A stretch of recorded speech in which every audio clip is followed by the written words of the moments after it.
It's as bad as the parliament.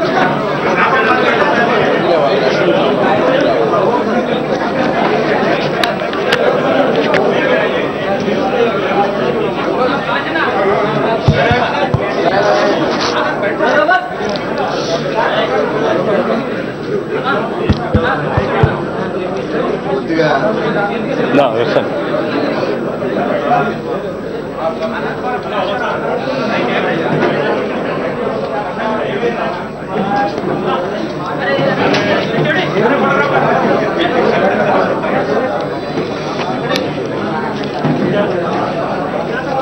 Okay.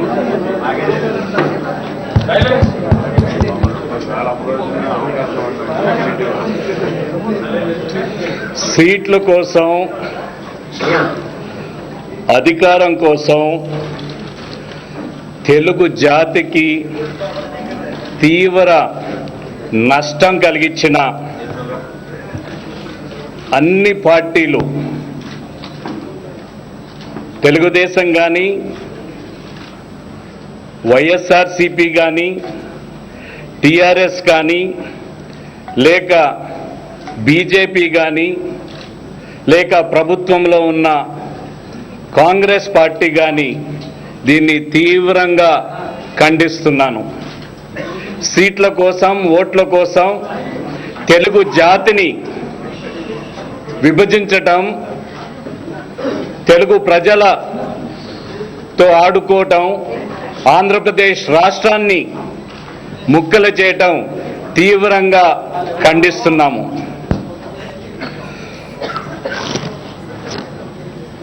Telugu ప్రజలందరికీ కూడా ఈ విభజన వల్ల తెలుగు ప్రజలందరికీ కూడా నష్టం కలుగుతుంది.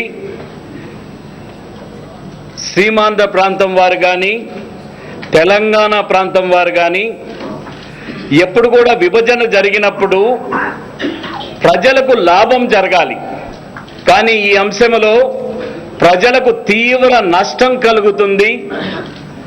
రైతాంగానికి కానీ, లేక విద్యార్థులకు కానీ, లేక ప్రభుత్వ ఉద్యోగస్తులకు కానీ, లేక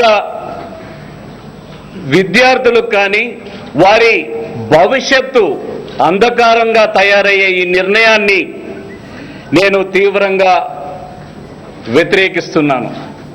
58 సంవత్సరాలు కలిసి ఉన్న ఆంధ్రప్రదేశ్ రాష్ట్రం ఎన్నో రంగాల్లో అభివృద్ధి చెందింది. ఎన్నో రంగాల్లో విడదీయలేని బంధాన్ని ఏర్పడింది.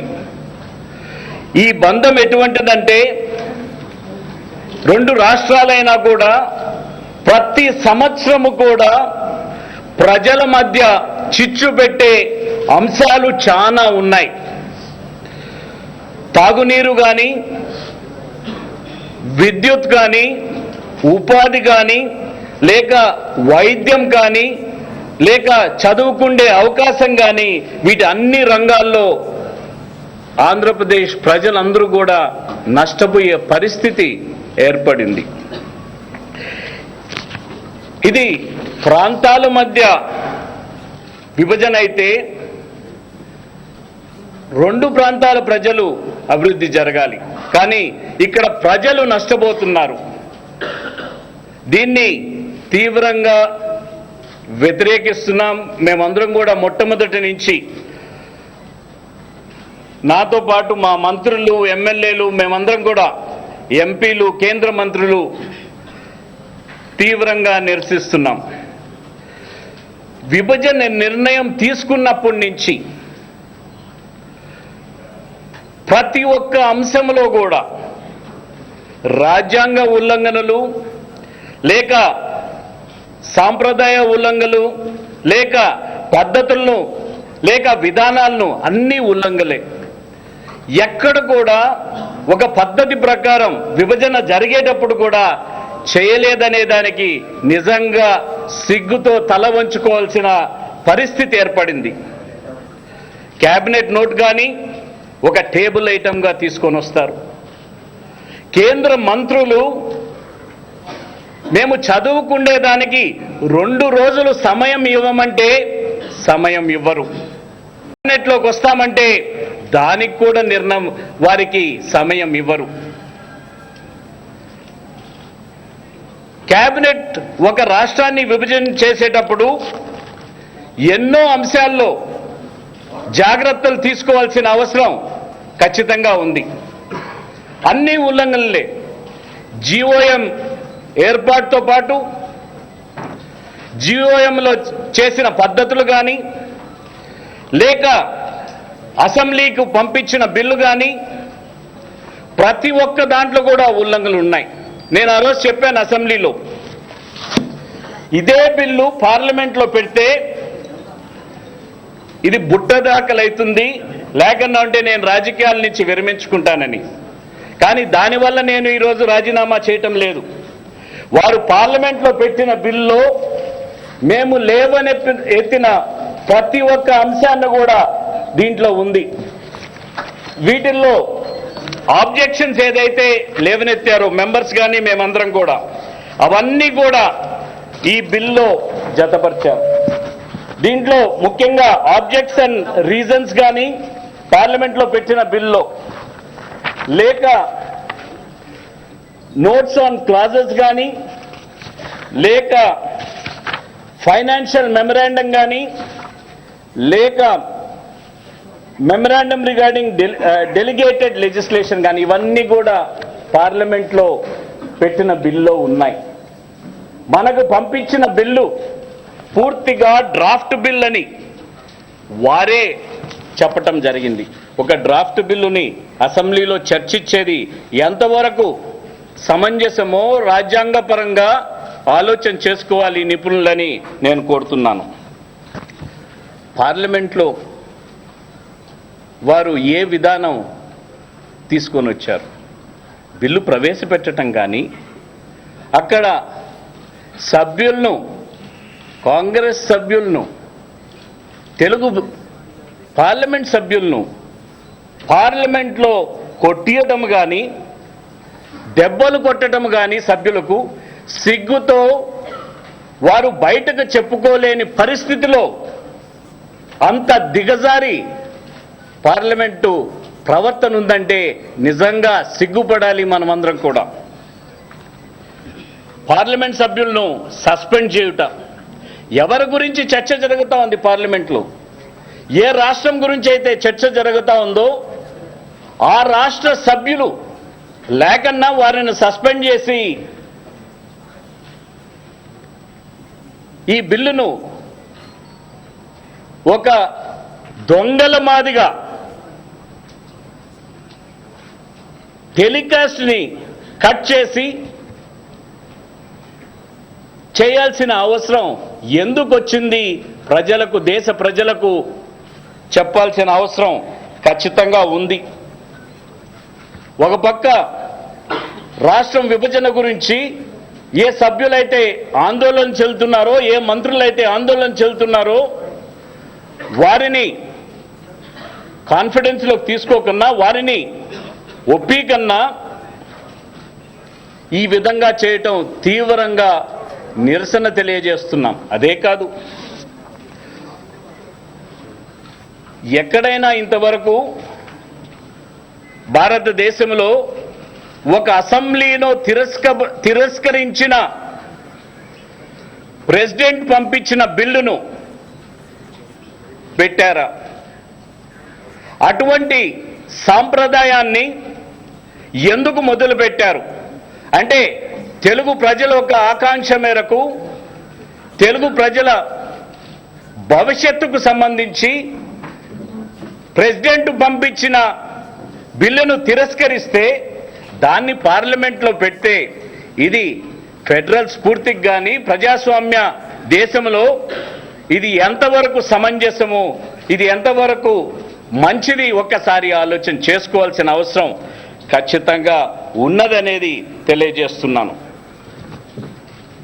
అన్ని దీంట్లో దురదృష్ట పరిస్థితి ఏమంటే ప్రభుత్వంతో పాటు కూడా ప్రతిపక్షమైన బీజేపీ కూడా కుమ్మక్కై ఇటువంటి చీకటి ఒప్పందం చేసుకొని తెలుగు ప్రజలకు తీవ్రని నష్టం కలిగించే ఈ విభజనను తెలుగు వారందరూ కూడా బాధపడే విధంగా, హృదయం గాయపడే విధంగా వీరు చేయటం తీవ్రంగా ఖండిస్తున్నాం. మొన్న ప్రధానమంత్రి గారు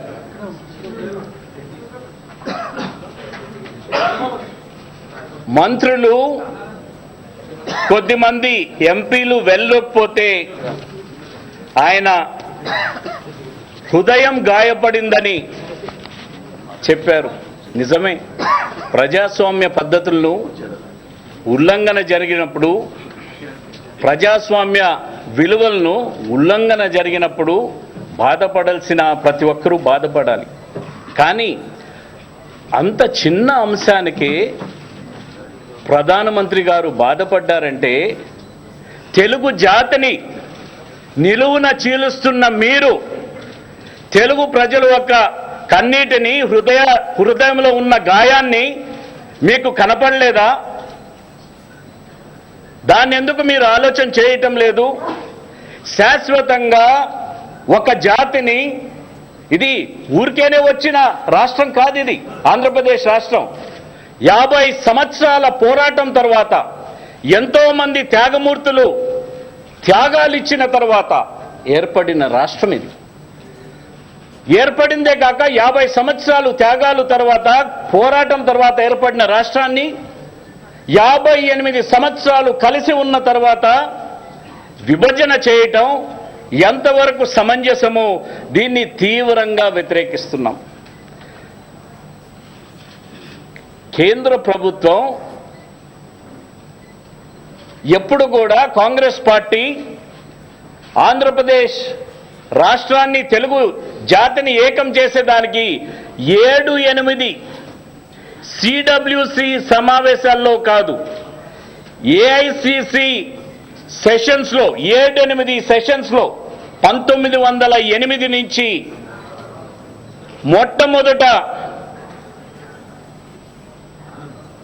భాషా ప్రయుక్త రాష్ట్రాన్ని జరిగిన ఆంధ్రప్రదేశ్ రాష్ట్రాన్ని విభజించుట దేశం బాగుపడుతుందా? దేశం కోసమా, రాష్ట్రం కోసమా, దేశ భవిష్యత్తు కోసమా, రాష్ట్ర భవిష్యత్తు కోసమా? కాంగ్రెస్ పార్టీ లేదా మన ప్రభుత్వం ఎప్పుడు కూడా దేశం కోసం, ప్రజల ఐక్యత కోసం, దేశ ఉన్నతి కోసం, దేశ ప్రగతి కోసం పాటుపడే పార్టీ ఇటువంటి నిర్ణయం తీసుకున్న దానికి తీవ్రంగా ఖండిస్తున్నాము. 58 సంవత్సరాలు కలిసి పయనించిన, 50 సంవత్సరాలు పోరాడిన తెలుగు ప్రజల హృదయాల్ని గాయపరిచిన దానికి, ప్రజాస్వామ్యం పూర్తిగా పార్లమెంటరీ వ్యవస్థ మనది, అతి పెద్ద పార్లమెంటరీ ప్రజాస్వామ్య దేశంలో అతి పెద్దది మనది, మనం గర్వపడుతున్నాం. అటువంటి మన ప్రజాస్వామ్యాన్ని నవ్వుకుండే విధంగా, పూర్తిగా హేళన చేసే విధంగా ప్రభుత్వము, అపోజిషన్ కలిసి ఆడిన ఈ నాటకములో తెలుగు ప్రజలు నష్టపోతారు. తెలుగు ప్రజలు హృదయాలు గాయపడతాయి. తెలుగు ప్రజల యొక్క భవిష్యత్తు దృష్ట్యా నేను కాంగ్రెస్ పార్టీకి ఖచ్చితంగా నా ఎదుగుదలకు కానీ ముఖ్యమంత్రి పదవి ఇచ్చిన దానికి కృతజ్ఞత తెలియజేస్తూనే వారు ఈ రాష్ట్రాన్ని విభజన చేసిన దాంట్లో తెలుగు ప్రజల తీవ్రంగా గాయపరిచిన దాంట్లో భవిష్యత్తు అంధకారం చేసిన దాంట్లో నిరసనగా నేను ముఖ్యమంత్రి పదవికి ఎమ్మెల్యే పదవికి కాంగ్రెస్ పార్టీకి రాజీనామా చేస్తున్నాను.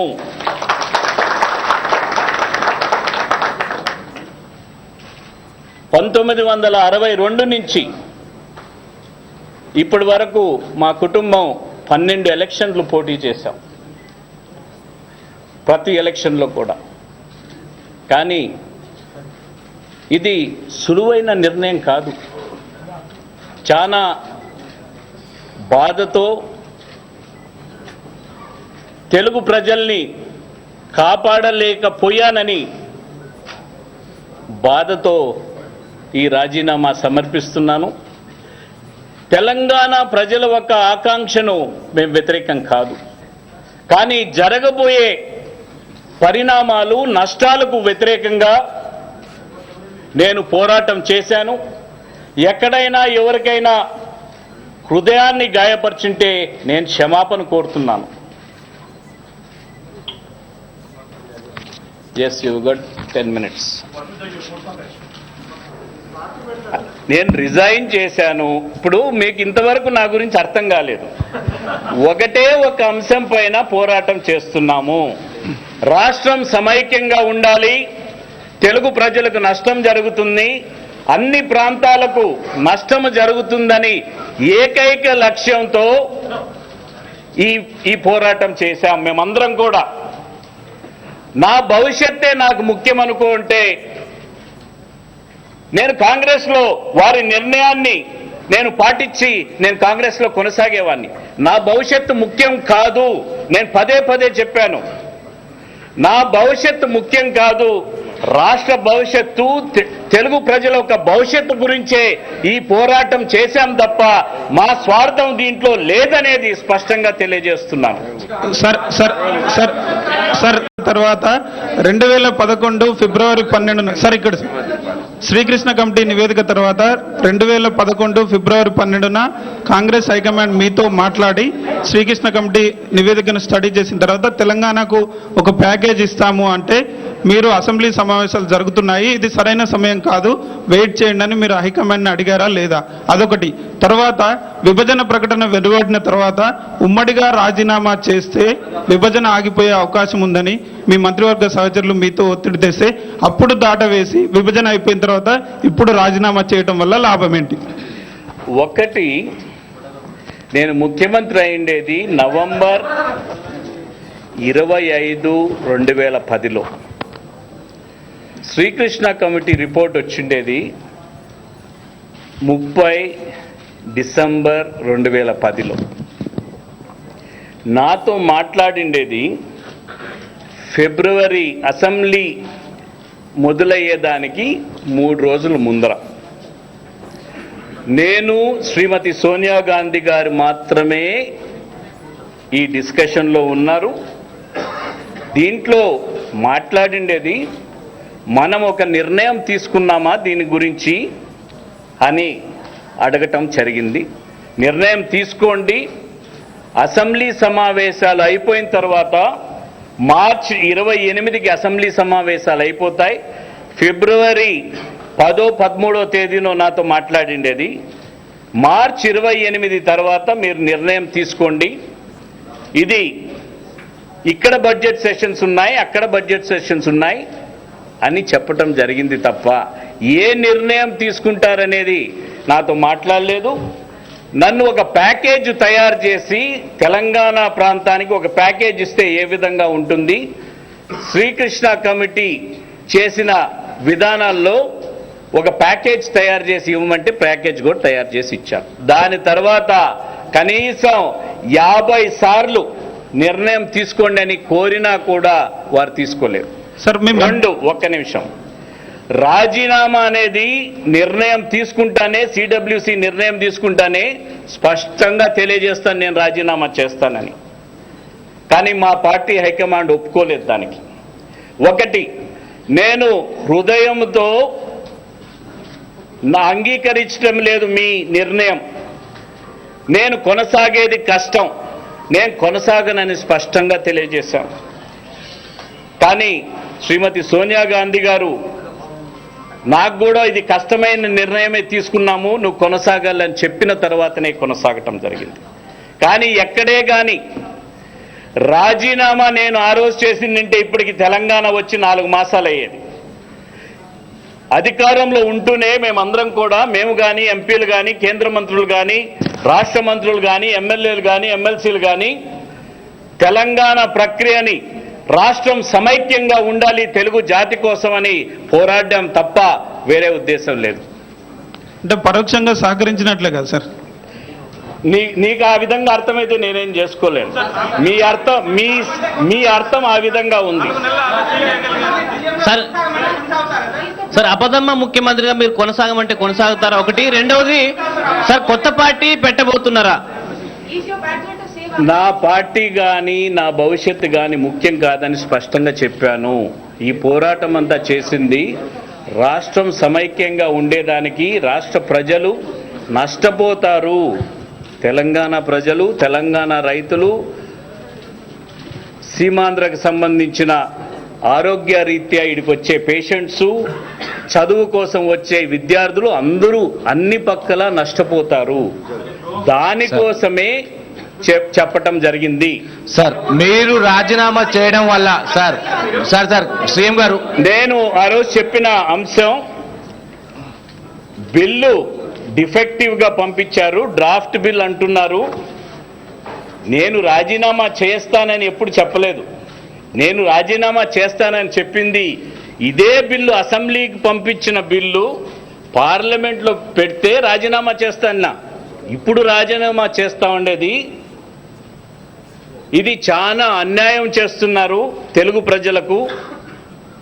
వీరు ప్రవర్తన కానీ, పార్లమెంట్లో చేసిన చర్యలు కానీ, ప్రజాస్వామ్య విలువలకు కానీ పూర్తిగా వ్యతిరేకంగా, భిన్నంగా పనిచేశారు. దానికే రాజీనామా చేయటం జరుగుతూ ఉంది. నిరసన తెలిపేదానికే, తెలుగు ప్రజల అండగా నిలిచేదానికే, వారితో పాటు ఉండేదానికే ఈ రాజీనామా చేయటం జరుగుతుంది. సార్ మీరు రాజీనామా చేయడం ద్వారా ఈ నష్ట నివారణ జరుగుద్దా? ఒకటి సార్, జరుగుతుందా లేదా అనే అంశం కాదు. నేను రాజీనామా చేస్తా ఉండేది నిరసన తెలిపేదానికి.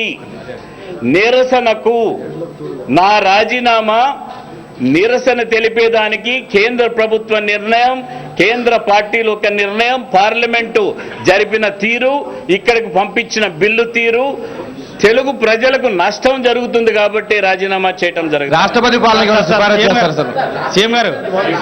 సీఎం గారు మీరు ముఖ్యమంత్రి పదవితో పాటు కాంగ్రెస్ పార్టీ కూడా, సీఎం గారు కాంగ్రెస్ పార్టీకి కూడా రాజీనామా చేస్తున్నానని ప్రకటించారు. అంటే పార్టీకి కూడా రాజీనామా చేయడం వల్ల మీ యొక్క రాజకీయ భవిష్యత్ కార్యాచరణ ఎలా ఉండబోతుంది? నిరసనతోనే ఒకవేళ కాంగ్రెస్ మూడు పదవులు కూడా, కాంగ్రెస్ పార్టీ అధిష్టానం 3 పదవులు కూడా, ఒక నిమిషం, పార్టీ అధిష్టానం మిమ్మల్ని కంటిన్యూ కమ్మని మళ్ళీ కోరితే మీ నిర్ణయం ఏ విధంగా ఉండబోతుంది? కంటిన్యూ ఉండదు. నేను స్పష్టంగా గవర్నర్ గారికి చెప్తాను. ఆల్టర్నేటివ్ అరేంజ్మెంట్స్ ఎంత తొందరగా చేసుకుంటే మీరు అంత మంచిదని స్పష్టంగా చెప్తాను. కొనసాగనని స్పష్టంగా తెలియజేయడం. వెళ్తారా లేక పాదయాత్రగా వెళ్తారా? ఇక్కడ నుండి మీరు ఎలా వెళ్తారు సార్? సీఎం గారు